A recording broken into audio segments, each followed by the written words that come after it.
ঝিরিঝিরি বৃষ্টিতে প্রকৃতি যেন এক নতুন রূপে সেজে উঠেছে। বৃষ্টি ভেজা রাস্তা, বৃষ্টি ভেজা ফুল, বৃষ্টি ভেজা গাছ, এগুলো সবকিছুই যেন এক অপূর্ব দৃশ্য।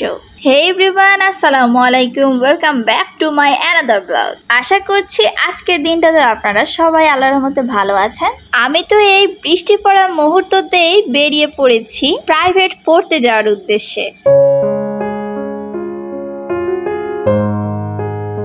কোনো রকম প্রাইভেট শেষ করে একটু সবজি বাজারে আসি। বাজারে যেয়ে দেখি আগুন। কি মনে করছেন আগুন লেগেছে?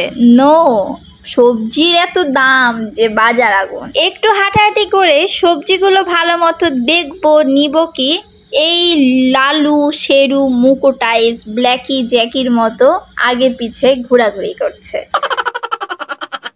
আজ পুরো খাঁটি বাঙালির খাবার দাবার রান্না করা হয়েছে, যেমনটা কালাইয়ের ডাল, উফ, এর সঙ্গে যদি পালং শাক থাকতো তাহলে আরো জমে ক্ষীর। এনিওয়ে, এমনিতেও ভালো লাগে। তাছাড়া পেঁপে ভর্তা, ডাল ভর্তা, ডিম ভাজা এবং আলু ভর্তা তো থাকবেই। তারপর ফুলের রানী তো একদম দেখছি রানী হয়ে উঠেছে, কমলা রঙের রানী। দেখেন খুশিটা কোথায় লুকিয়ে আছে। নিজের যত্ন করে বেড়ে ওঠা গাছে ফুল ফুটেছে। এইটা কি আদৌ যদি ফুল কিনতাম 50 টাকা দিয়ে বা 100 টাকা দিয়ে, তাহলে কি এতটা খুশি লাগতো?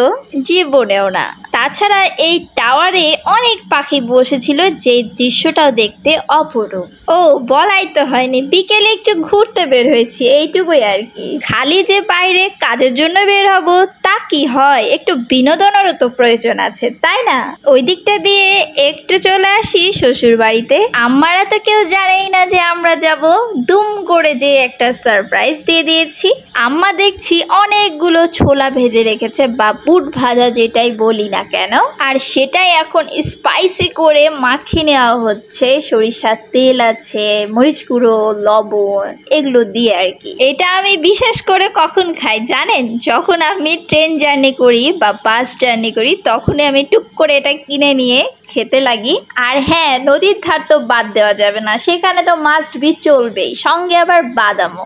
দেন সবাই আরো একটা বিনোদন কেন্দ্রে চলে গেছি, টিভি দেখা। ভালো লাগে সবাই মিলে একসাথে যখন টিভি দেখি। সো আজ এই পর্যন্ত। ভিডিওটা কেমন লাগলো অবশ্যই লাইক কমেন্ট দিয়ে জানাবেন। সবাই ভালো থাকবেন, আল্লাহ হাফেজ।